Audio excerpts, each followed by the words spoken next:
So I think the first story we're going to do is the Shema. And I'm just going to read it to you because it's nice. In Hebrew. I'm not going to read it to you in Hebrew. What does Shema mean? Here. It means here. Okay. Hear, O Israel. Oh, hear, O Israel. Yeah. It means here. Yeah.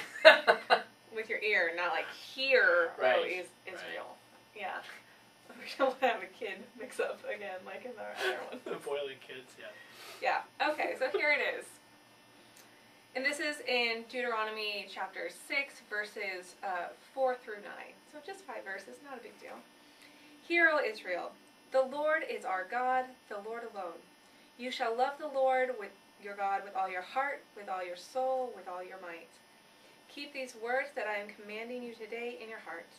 Recite them to your children and talk about them when you are at home and when you are away, when you lie down and when you rise. Bind them as a sign on your hand, fix them as an emblem on your forehead, and write them on the doorposts of your house and on your gates. That's it. Yeah. It's lovely, because it, how do I say it correctly? That being part of this covenant is a way of life. It's not the thing you do on Sundays. It's every day. It's every it's day. Your home.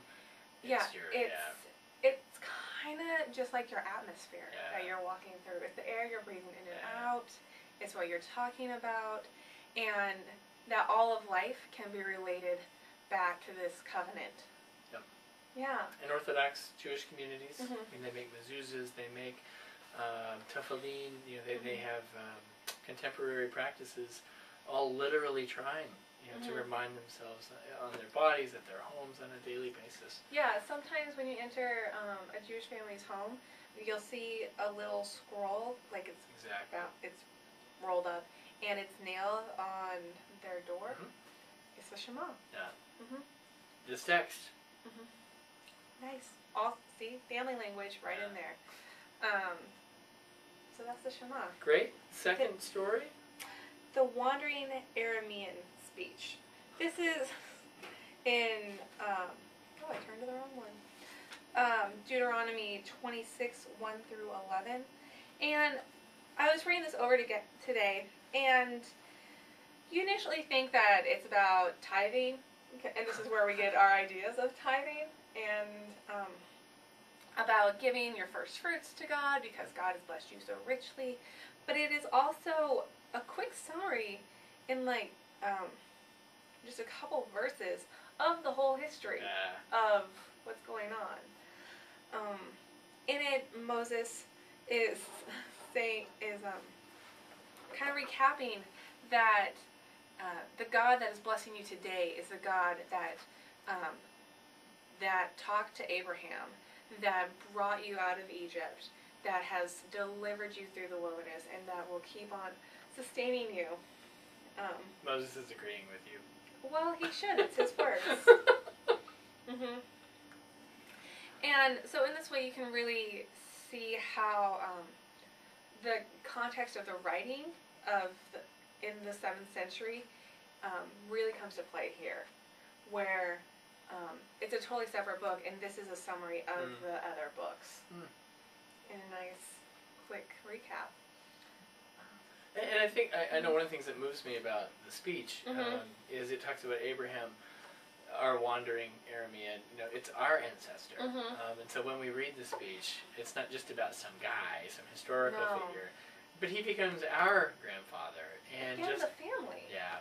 And just as we are kind, as he depended on kindness of strangers, so too should we again be kind to strangers, because we also were wandering Arameans at one point. Yeah, and it even includes kind of the ethics that we talked about from Leviticus. Yep.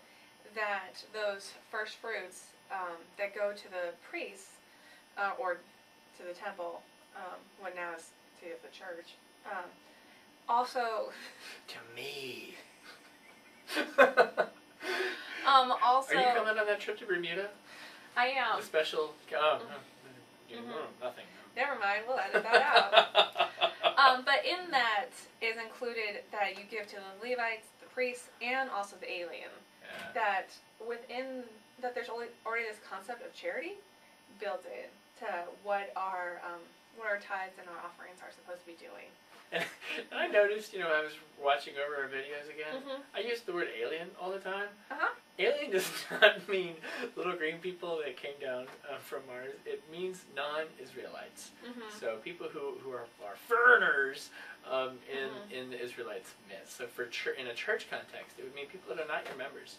Yeah. People that may not even like or agree with you. Yeah. So dedicate a part of your offering, not just to yourselves. Right, to and these to people. sustain your own set of practices. Exactly. Yeah. It's built into us. Yeah. Last story is Moses, the very last chapter of So Trust. sad. It is. It's a hard ending. There are a variety of beliefs about why this happened, but Moses, who led this people not only out of exodus and bondage and through the parting seas and into the wilderness, but comes to the very edge of the promised land where God said, I will promise this land, a land flowing with milk and honey, to you and your descendants, and they'll be like numerous as the sands of the sea. And Moses gets right to the edge, and God says, but you will see it with your eyes, but you will not enter it in your person.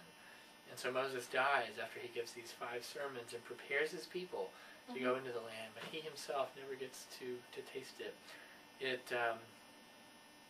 Nicole and I were talking earlier about this, how so often we work hard, especially in our families, to establish our children and our friends, and we try to give them a future, but then sometimes we don't always get to see the fruits of all that work that we've done. You were talking about parables. Yeah, I was thinking about a lot of the New Testament parables. Jesus uses a lot of farming analogies of planting seeds, but then someone else does the harvesting. And that's kind of the idea that's going on. Like, Moses has done a lot of work, but a lot of work, but he's not going to be able to kind of enjoy the rewards. And what I was just thinking about when you were talking is that he gets to see it but not enter it, and that idea of vision, both like physical vision, but also just our vision for where we're going in life, what we're doing with our families, that a lot of times all you can do is follow that vision and that hope. And you can speak that vision, but then it will be up to the people who come after us to live into it. To live into it. Yeah. And like it's... And could he have possibly imagined all that would come and after? It's a bittersweet moment, because he gets to see that, yes, the people that I'm leading are going to get to do it, but he doesn't get to enjoy it. Yeah. It's sad in one way, but then it's so hopeful. Beautiful. It's so beautiful and realistic for how life actually is. That I love it. Yeah, it's a great way to end Deuteronomy, and a great way to end the Torah, the first 5 books of the Bible. And the next thing that we'll get on to is the histories with Joshua. Okay, see you next time. Moses says, "See you later." He's dead now.